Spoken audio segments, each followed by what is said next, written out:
Bonsoir à tous, il est 22h sur Télé Djibouti. Merci d'être au rendez-vous pour suivre avec nous cette nouvelle édition dont elles sont les faits saillants. Le chef de l'État a inauguré ce matin le centre de l'entrepreneuriat et du leadership.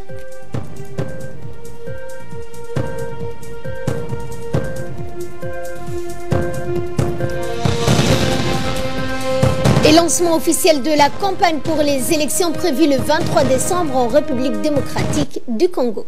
Bonsoir à tous et nous entamons ce journal avec l'inauguration du centre de l'entrepreneuriat et du leadership. Eh bien, ce centre de l'entrepreneuriat et du leadership a été inauguré ce matin par le chef de l'État, Ismaël Omar Guelleh. Ce centre créé avec l'appui de l'Inde et appelé Mahatma Gandhi se veut être le premier incubateur de projets innovants et d'une structure d'accompagnement de sociétés ou d'entreprises en voie de création. Ce centre apportera un appui en termes d'hébergement, de conseil et de financement lors des premières étapes de la vie d'une entreprise, ce qu'on appelle d'ailleurs la start-up. Ce centre va enregistrer ainsi et enseigner aux jeunes sur les besoins d'études de marchés locaux et régionaux, sur le montage financier, les projets devant être fiables. Le centre dispensera ainsi des formations sur l'entrepreneuriat. Il doit permettre l'éclosion de petites et moyennes entreprises ou d'une unité industrielle. Ce centre va tenter d'inculquer aux jeunes l'idée d'entreprendre et que pour cela, il leur faut un minimum d'audace pour ne pas rester dépendant d'un patron ou d'un boss. Il faudra donc étudier et mettre sur pied des projets financièrement viables. Ce centre s'attachera à encourager les jeunes maîtrisant déjà un savoir-faire dans un domaine donné et qui ont effectué des études pour cela. Les socioprofessionnels auront plus de chances de créer vite leur entité propre, ce qui accélérera le processus de développement de croissance économique.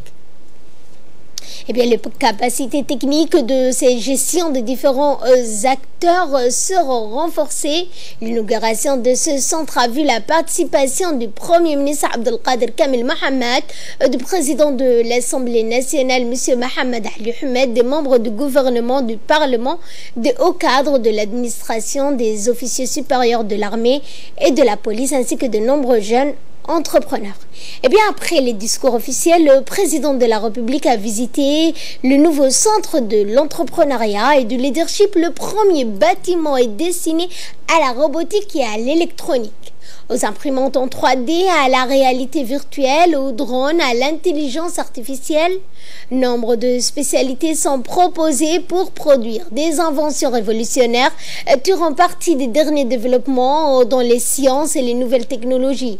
Allant donc de l'électronique à la robotique ou l'informatique, ce centre fournira l'appui nécessaire aux jeunes désirant entreprendre. Il sera la clé de voûte pour le développement et la création d'une dynamique incitant à intensifier la recherche dans le domaine de l'informatique et de la robotique. Harun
Eh bien, dans un mot prononcé à cette occasion, l'ambassadeur d'Inde à Djibouti a indiqué que le centre Mahatma Gandhi inauguré aujourd'hui par le président de la République témoigne de l'importance des relations fraternelles djibouto-indiennes. L'ambassadeur a souligné que cette inauguration intervient alors que l'Inde célèbre le 150e anniversaire du Mahatma Gandhi. Gandhi a-t-il dit toujours œuvrer pour faire en sorte que les petites et moyennes entreprises deviennent les roues motrices de l'économie indienne, et l'inauguration de ce centre pour l'innovation est donc un symbole clair. Et de son côté, le ministre des Finances, Ilyas Moussa Daouali, a remercié le gouvernement indien pour la création de ce centre. Il a rappelé que la jeunesse était au cœur même de l'agenda du gouvernement. Le ministre a salué les efforts du président pour les réformes entreprises dans l'amélioration du climat des affaires. Nous écoutons ensemble le ministre. Les nouvelles technologies d'information et de communication, notamment la combinaison d'Internet, de l'intelligence artificielle et du génie des matériaux, à travers ces combinaisons, le monde est aujourd'hui en mutation extrêmement rapide. Nous tendons vers une uniformisation des modes de production avec un mode de production de plus en plus globalisé et intégré, où la compétition est de plus en plus rude. La valeur de l'économie digitale est non seulement en progression exponentielle, mais également l'économie dans sa globalité se digitalise, si bien que dans un avenir proche, 60 à 70% des métiers aujourd'hui connus disparaîtront. Internet et l'intelligence artificielle vont transformer tous les secteurs d'activité. Le commerce, la finance, l'industrie, l'énergie, l'agriculture, mais également l'administration, y compris la santé et l'éducation avec le e-learning et le e++. Sommes-nous à Djibouti prêts à nous remettre en cause et de nous adapter à cette globalisation et à cette compétition internationale, mais également à ces changements en cours dans le monde entier? Et intervenant à son tour, lors de cette inauguration qu'il a dirigée, le chef de l'État a indiqué que ce centre traduit la volonté du gouvernement à voir naître dans les pays des petites et moyennes entreprises en leur offrant une expertise. Écoutons le chef de l'État. Salatu wassalamu ala rasulihil amin, sayyidina wa habibina Muhammadin sallallahu alayhi wa sallam. Mesdames et messieurs, honorables invités, monsieur l'ambassadeur, nous sommes réunis aujourd'hui pour célébrer l'inauguration du Mahatma Gandhi Center, le centre de leadership et de l'entrepreneuriat, destiné à accueillir les futures startups. Ce centre est le tout premier incubateur d'entreprises à travers le pays. Son idée, c'est de mettre l'innovation au cœur de la croissance et au service des entreprises. Et par cela, favoriser l'entrepreneuriat des jeunes et exalter les désirs et l'enthousiasme d'une génération qui a décidé de se prendre en main et de contribuer au développement socio-économique de notre pays. Comme vous le savez, j'ai par tout temps milité en faveur des initiatives visant à se tourner vers la création des petites et moyennes entreprises qui forment la base de toute économie saine et dynamique et qui sont seules capables de produire les emplois de demain. En effet, notre dynamisme économique est étroitement lié au sort que nous réservons à ces idées le plus souvent portées par nos jeunes et qui sont susceptibles d'être porteuses d'avenir. Nous le savons, les jeunes entrepreneurs et innovateurs sont le plus souvent les plus susceptibles de prendre des risques et innover, mais aussi les premiers à adopter les nouveaux produits qui en découlent.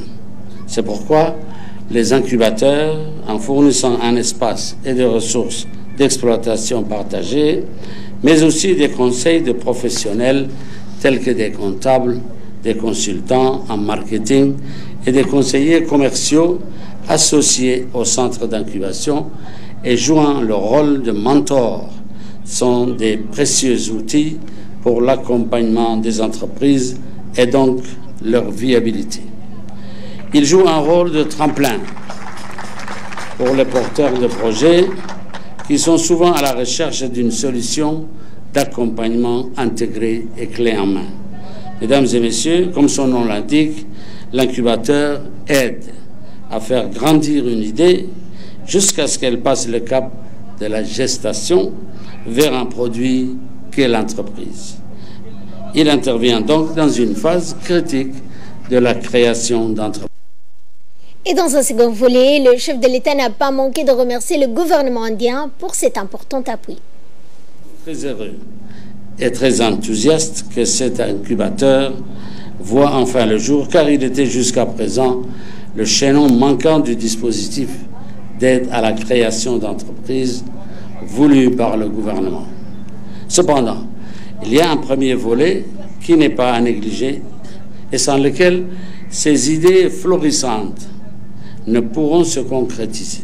Il s'agit du volet ô combien crucial qu'est la viabilité et le soutien financier à ces jeunes entreprises.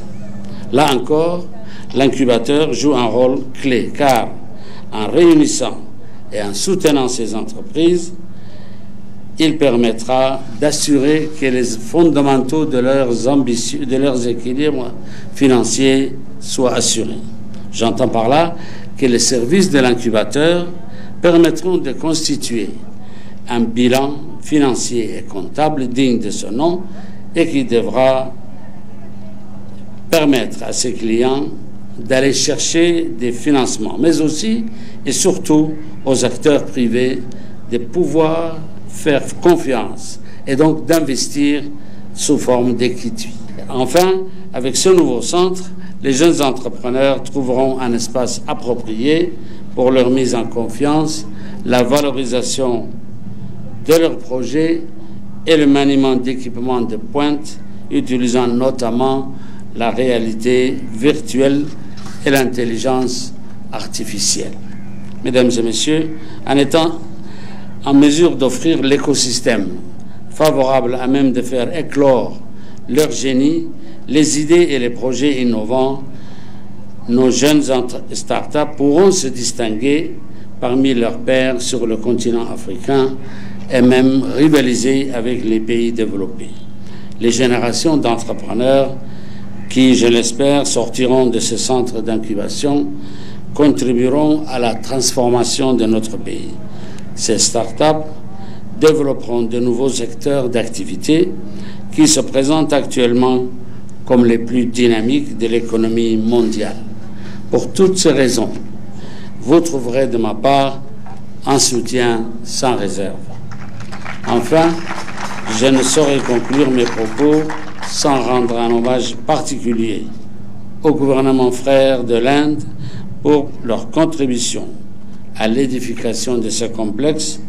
À mon nom personnel et celui de mon gouvernement, je leur exprime toute la gratitude du peuple djiboutien. Je vous remercie. Le président de la République a en outre donné plus ample détails en Somalie sur ce centre. En gros, il faut que les jeunes, quel que soit leur âge, fassent des études pour servir leur patrie, qu'ils doivent aimer, chérir profondément. Notre pays a besoin, a-t-il dit, d'hommes capables de le développer. Sans ressources humaines, un pays n'existe pas vraiment. Nous implorons Dieu à ce que notre nation ne soit pas en pénurie de ressources humaines. Nous remercions au passage un État indien, donc tout en espérant qu'à partir de cette entité de formation, beaucoup de jeunes se lanceront dans la création de leur propre entreprise. Il faut savoir que de nouvelles normes de détail, de nouvelles façons de travailler et d'évoluer sur le marché du travail seront mises en place dans tous les domaines économiques et commerciaux et autres secteurs. J'ajouterai que les entreprises auront un nouvel aspect et une autre forme de fonctionnement. Nous nous devons alors de nous adapter. Aussi, cet endroit, cette belle institution de travail sera le haut lieu de lancement pour toute création d'entreprise. shaqayn doonaa si kala baac mushtariga loo sameyn doonaa si kala warshadaha loo sameyn doonaa si kala dhaqaalaha loo sameyn doonaa sidaa aan ula jaan qaadnana waxa loo baahan yahay in meel laga duulo la helo meeshina wata wassalamu alaykum wa rahmatullah. Ensuite, le président de la République, Ismaël Omar Guelleh, s'est rendu dans un autre bâtiment où il s'est entretenu avec différents entrepreneurs de la place dans un auditorium. Ils ont échangé sur leurs différents parcours et leur expérience, mais aussi des défis qu'ils ont surmontés. Ils ont souligné l'importance d'un état d'esprit porté vers l'action et la création dans une dynamique en cherchant à apporter des solutions à l'environnement et à la société. Le chef de l'État Ismaël Omar Guelleh a, avec d'autres membres du gouvernement, salué l'effort entrepris par ces entrepreneurs. Le chef de l'État leur a par ailleurs à chacun qu'il devait montrer la voie à la jeunesse afin que cela puisse à leur tour devenir des moteurs clés d'une croissance économique et durable de notre pays. Je représente le diaspora. People that are supposed to be coming from abroad and locally, so that they can work together, because demain, il y a des grandes entreprises qui vont venir. Machallah, le pays grandit, on avance, et ma company will be competing with bigger company, and on veut faire des grandes coopérations. We want to work with technology, innovation, something that local people don't have. We want to bring our intelligence from abroad and combine it with the local and do something well. Et une fois que je suis revenu en 2008, j'avais l'intime conviction de créer des entreprises. Sauf qu'il y avait 4 obstacles qui étaient très importants. Donc, et qu'ils font face les jeunes qui habitent dans les localités. C'était quoi ces 4 obstacles? Le premier obstacle, c'était on ne connaît personne ici. Et dans les affaires, il faut connaître des gens. C'est important. On n'avait pas de réseau. Deuxième point, on n'avait pas d'expérience. Moi, je suis scientifique. Je n'avais pas fait de business. Même à l'université, j'étais scientifique. Donc une fois que je suis revenu, il me manquait de compétences. Il me manquait autre chose. J'étais un jeune étudiant qui est revenu, j'avais pas de fonds. Mais toutes les bourses d'ailleurs je remercie le gouvernement, j'étais boursier. Donc mais les 4 années que j'ai passées en Tunisie, j'ai économisé ma bourse pour m'acheter le fonds de commerce pour créer une fois que je serai de retour. maanta club de jeunes entrepreneurs waxaa ku soo biirinay women entrepreneurship taas oo soo ururisay dhammaan 60 dumar entrepreneuriat oo jeune oo doonayay meel ay ku soo biiraan taana madaxweyne waa toon ku soo biirin. Et s'exprimant en Somalie, le chef de l'État s'est adressé aux entrepreneurs. Je le cite, comme vous le savez, l'Afrique se classe numéro 1 des centres de leadership et d'entrepreneuriat destinés à accompagner les futurs entrepreneurs. Ce centre est le tout premier incubateur d'entreprises au pays. Cette initiative axée sur la création de petites et moyennes entreprises, c'est un grand pas pour nous. Nous devons donc, et nous venons de réaliser, car En effet, notre dynamique économique est étroitement liée aux idées portées le plus souvent par nos jeunes et susceptibles d'être porteuses, donc prometteuses. Comme nous le savons, les jeunes entrepreneurs et les innovateurs sont le plus souvent les plus enclins à prendre des risques, à innover.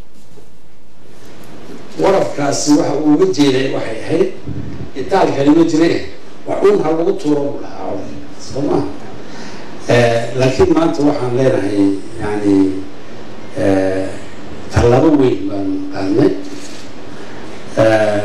waxa ay tahayna waxa weeyaan iftiimin loo iftiiminayo carruurta maskaxdooda ay cusub tahay jecel cilmiga yani wax abuurka jecel la janqaadis jecel inay adduunka la janqaadaan jecel in ay baahidoodana ka soo saaraan dadkana wax ugu taraan dalkana wax ugu taraan laftoodana wax ugu taraan kolkaa dii waxaan galaynaa ahdi baan galaynaa waa kuwan ministeradii meesha buuxa lacag wixii aan hayno idinkaa leh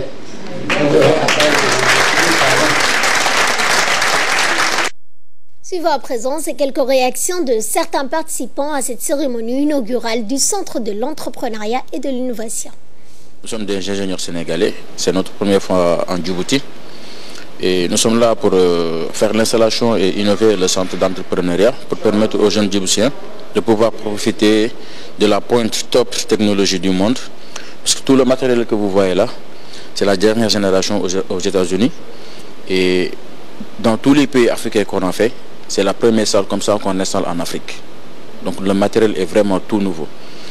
Et on a fait ça pour dire aux jeunes djiboutiens que rien n'est impossible dans la vie. Pour persévérer, il faut juste croire en soi. C'est très important. Et pour entreprendre, il ne faut pas avoir peur. Ça n'a pas besoin d'être bien éduqué ou une formation professionnelle. Mais il faut croire à ses rêves. Parce que tu peux voir, par exemple, chez nous, on a des entrepreneurs qui n'ont même pas fréquenté l'école. Et actuellement, ils dirigent le Sénégal. Donc il suffit juste d'avoir une idée et d'y croire. Et dans le cadre de la semaine de l'entrepreneuriat qui se déroule du 19 au 24 novembre dans l'ensemble du territoire national, l'antenne du club des jeunes entrepreneurs de la région d'Ali-Sabié a clôturé hier matin au sein du conseil régional d'Ali-Sabié la semaine de l'entrepreneuriat. À travers cette semaine, le club entend promouvoir la culture entrepreneuriale, une notion qui commence à prendre pied au sein de la société et nourrit les espoirs des jeunes diplômés.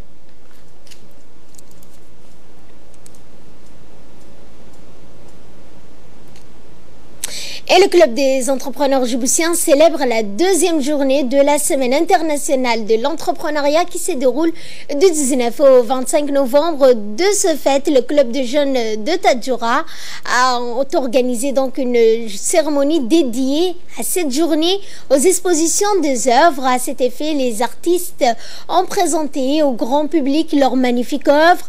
À cette occasion, le président des clubs des jeunes entrepreneurs de Tadjoura, M. Ali Ismail Dinbio, a remercié l'hôtel Golf Sable Blanc et l'hôtel Corto Martes, ainsi que les participants et les membres du club.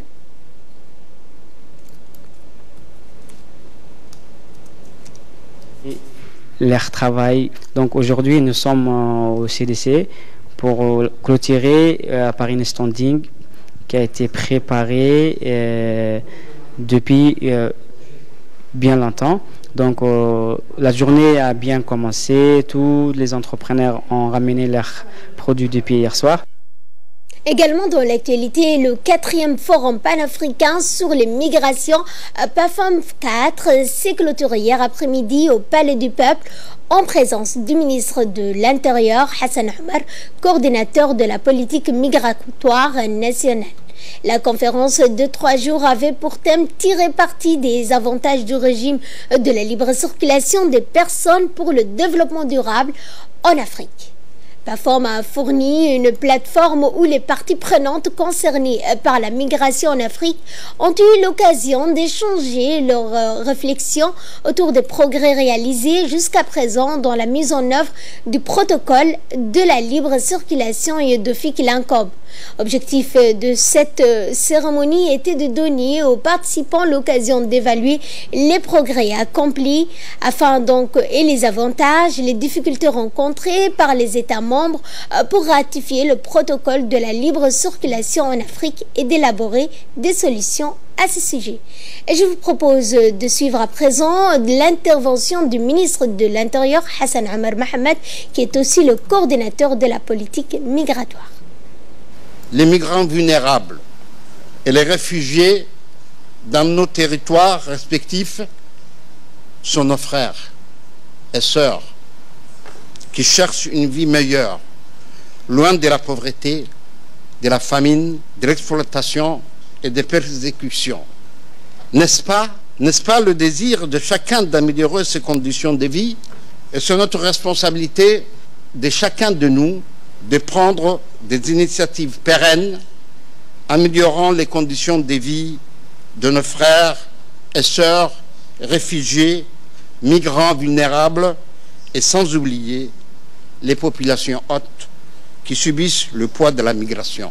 Le PAFORM est une plateforme d'échange qui nous rappelle que nous discutons et agissons dans l'intérêt humain, ayant des aspirations personnelles et qui nous permet de prendre des décisions communes pour assurer leur bien-être.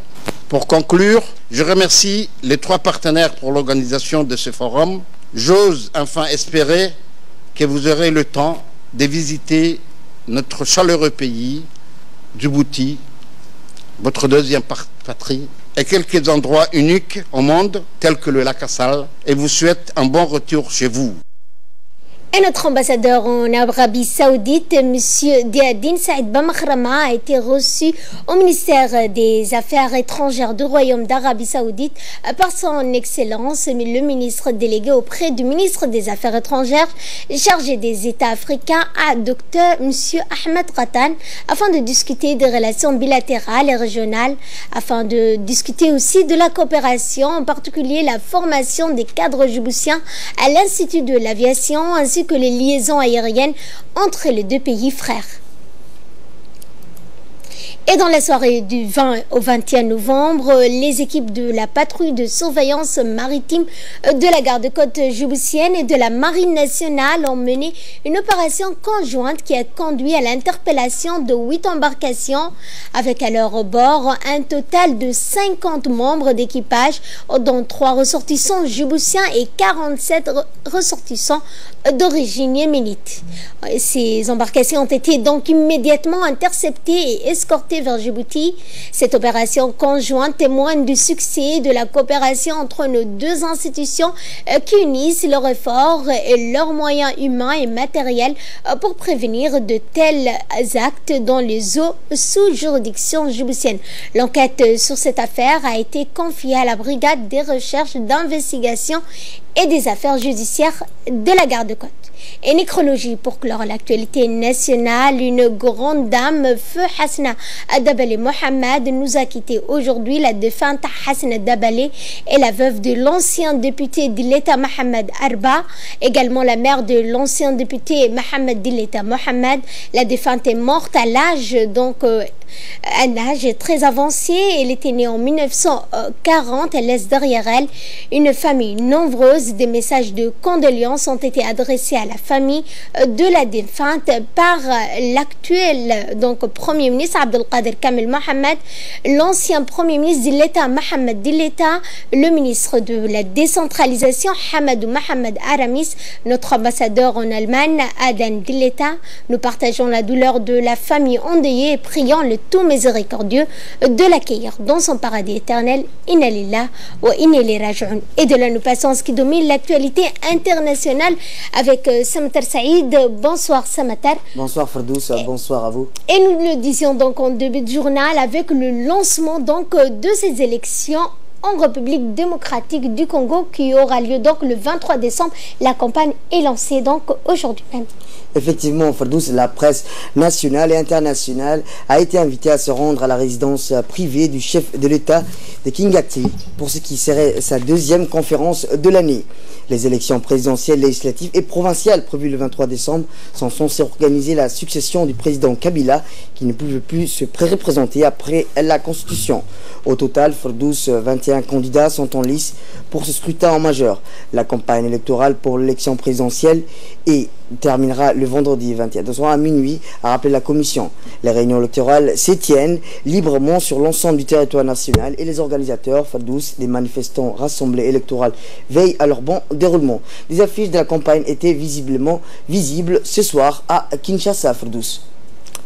Et concernant donc la guerre au Yémen, ce matin, les États-Unis annoncent notamment des pourparlers de paix qui se tiendront début décembre en Suède. Qu'en est-il donc? Eh bien, Ferdous, des discussions entre le gouvernement yéménite et le reconnu par l'ONU et les rebelles Houthis se tiendront en tout début décembre en Suède, a déclaré le ministre américain de la Défense, James Mattis. Cette annonce survient un peu après l'arrivée de l'émissaire de l'ONU, Martin Griffith, dans la capitale yéménite, à Sanaa, qui est contrôlée plutôt par les rebelles. Le Yémen est quasiment divisé en deux, des forces pro-gouvernementales contre le sud et une bonne partie du centre, tandis que les rebelles tiennent Sanaa ainsi que le nord et une bonne partie de l'ouest dans la ville de Hodeïda.